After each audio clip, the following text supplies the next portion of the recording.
back to my channel. If you guys follow me on Instagram, then you know the truth that I hate Passover. I really do. It's just really hard for me to give up bread for a week. I just eat a lot of toast and like pizza and stuff, and it's a struggle. But although I do hate the whole holiday of Passover, I love hosting Seder. I really do. I've done it for years. I've hosted family, friends, all sorts, and I always really enjoy it. It's the best part of the holiday for me, and I've learned a lot of tips and tricks along the way after hosting all these years, so I thought it'd be fun to share it with you guys. I'm prepping right now to host next week for family, so I've got everything laid out on my dining room table, so I thought I'd walk you through what I do, how I plan and prep, and give you some tips. These are especially helpful if it's your first time hosting Seder, or you're just looking for some new ideas to change up what you got going on. So yeah, I hope you like it. If you find it helpful, please make sure to give it a thumbs up, and definitely subscribe to my channel to see more videos like this. Okay, let's get started. So I'll give you guys a brief overview of everything I have laid out here. These are sort of my Passover essentials, and I'll walk you guys through what I've got. Okay, so the first thing I want to share with you guys is our Haggadahs. I really recommend to make your own Haggadahs. It's really easy and fun, and I found that the Haggadahs that you can buy that are printed are generally pretty boring, and if you do invest in a set, then you end up having like the same Seder repeated year after year because it's always the same Haggadah that you're reading from. Although one day I might like to invest in a beautiful set, and I do see the appeal of that. For now, I think it's really fun to make my own Haggadahs. So these are mine from last year, and they're from a website called HAGGADAH.com, which I'll link below.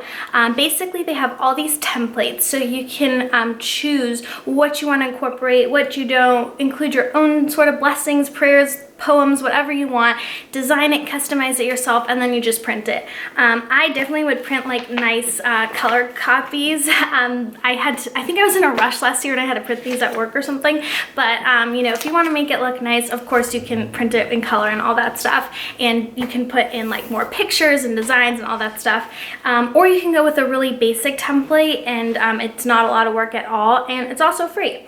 The other tip I have about the Haggadah is to assign parts. So there's really a few different ways to go about actually going through your Seder, and generally people either have like a leader who just does the whole thing, or they just go around the table and read. I've always grown up in a home where we've assigned parts, and I just like it a lot better, usually because it just kind of gets boring, like when the other side of the table is reading and you know you're not up for a while, you know, you just kind of zone out. What's fun about the parts is like it's just fun to see like who's gonna read what part, like who got the wicked son part, and to just you know, have fun with like not knowing who's coming up next and sneak peeks ahead, etc. So when I printed these out, I just added people's names right above their part so that they know where to read, and it was really easy to do. So yeah, those are my two best tips for Haggadahs, and the reason I wanted to start with that is because if you have a good Haggadah, generally you're probably gonna have a really good Seder. That's what it's all based on. So I think it's worth it to just invest a little time and make a nice one. Okay, the next tip I have for personalizing your Seder and making it fun is to put place cards on the table. I make mine out of matzah. I've been doing this for years. I think I found it on Pinterest a long time ago.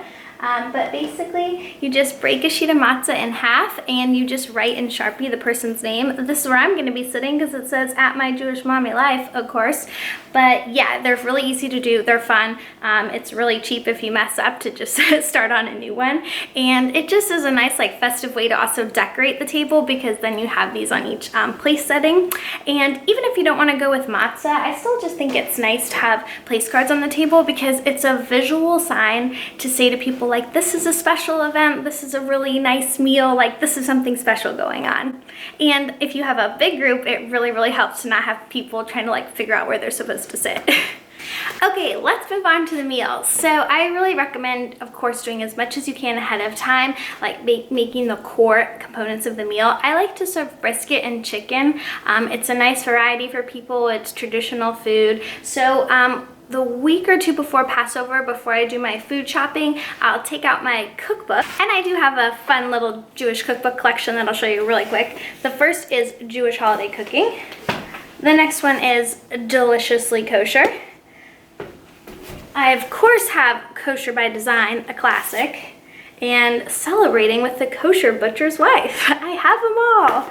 So yeah, I go through my cookbooks, I pick the recipes, and I try to choose a main course that I can make ahead of time, and then I'll usually have just like potatoes or something simple with it that I can just have in the oven ready to go. Nothing has to be done to it.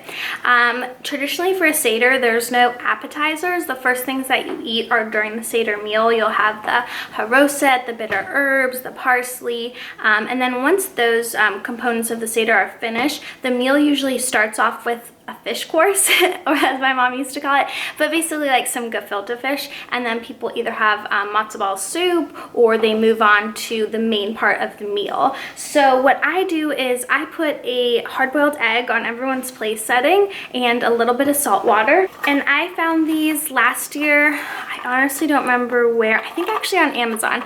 So I just thought these would be cute, again, just to set the table with. So I put the hard-boiled egg in here with a little bit of salt water for dipping the parsley in, and I put that on everyone's plate. And then yeah, for the main meal I had brisket, chicken, and potatoes, and that was basically it. I kept it simple because obviously there's a lot going on for the Seder, and I asked people to bring dessert. The other tip I have in terms of prepping the meal is I set out all of my serving dishes beforehand just to make sure I have enough. I really only have white serving dishes, and that is on purpose because it just makes it easier for everything to look nice and go together when I do it that way. And then what I do is I put out the serving spoons and stuff. I put out one dish for each course or each part of the meal we're gonna have, so like the brisket, the chicken, the potatoes. And then what I do is I take sticky notes and I write on them what's gonna be in each dish. So for example, I'll write potatoes on this one, stick it in this dish, and that way I just make sure I have everything lined out. I don't forget, you know, something that I'm cooking in the oven, and it's just all ready to go, and it just eases my mind to know I have everything ready for the meal. Okay, then the next thing I want to show you guys in terms of what I have on the table ready to go is our Seder plate. This is a beautiful one we got for our wedding, and it's got these like glass pieces that you put the different things on. I'll link some helpful websites if you've never made a Seder plate and don't know what to put on it, but basically these are Hebrew words for each of the things that go on it, and that's how you know what goes in each spot. So for example, that says beitzah, which means egg, so I would put an egg right there. And then I also have this matching matzah holder that we also got for our wedding. That's really beautiful. So those will be the two main things on the table. And then of course I got out my china because when else am I going to use it? So I have the serving dishes from the china, and then this is one place setting, and our crystal glasses as well. This is probably the last Seder where it's just going to be babies and not little kids running around, so it'll be my last chance for a while to use this place setting. But yeah, so again, I just like having the white just to make it simple, and I'll probably have the little egg container. I'll put a kippah next to the plate if a male person's going to be sitting there, and then I'll just have the name tag set up, ready to go. And then I also just put out a nice water jug and a vase for flowers on the table. And yeah, this is my like basic setup of what will be on the table to make it look nice. And then in terms of more ritual objects, we have candles and candles to go in the candlesticks, a Kiddush cup. You also need a cup for Elijah as well. And then the other thing that you need is a matzah holder. So this is one we got for our wedding. I'll show it to you guys. So this is the matzah cover / matzah holder. There's 3 different pockets inside, and you put 3 pieces of matzah, one in each pocket. And in the middle one is where the afikomen matzah will go. So you're gonna break that apart during the Seder and hide a piece of it, and it becomes afikomen. So you obviously don't need a fancy one like this, and I think you could actually make one of these on your own pretty easily. But yeah, it's basically just a holder for the matzah. Ours also comes with a separate afikomen holder to put in it. That way when you hide your afikomen, you won't get crumbs all around your house. And then I just got some like fun paper Passover napkins. I found these at the supermarket for like $1 last year. These are the ones we had from the year before. So I just picked something fun and easy for napkins to decorate the table. And then the last thing to think about is if there are kids coming to your Seder, you definitely want to have some kid-friendly stuff there. I've got all my son's Passover books. These are mostly from the PJ Library and Baby Book Basket. I'll link both of those down below. But we have Passover Is Coming, My First Passover, and Kayla and Kugel's Almost Perfect Passover. So yeah, I'll have some books for him, and then I'll just have some like quiet toys that he can play with and just different little things to entertain him because yeah, I'm sure it will feel a little bit long and boring to him, but hopefully not too bad.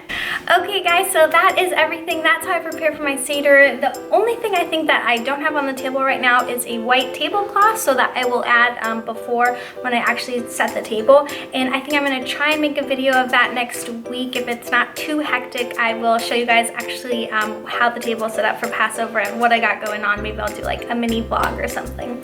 But yeah, thank you guys so much for watching this video. I hope you have a happy Passover. If you love the holiday of Pesach, let me know. Maybe I'm missing out on something. And yeah, thank you guys so much for watching. See you next time. Bye.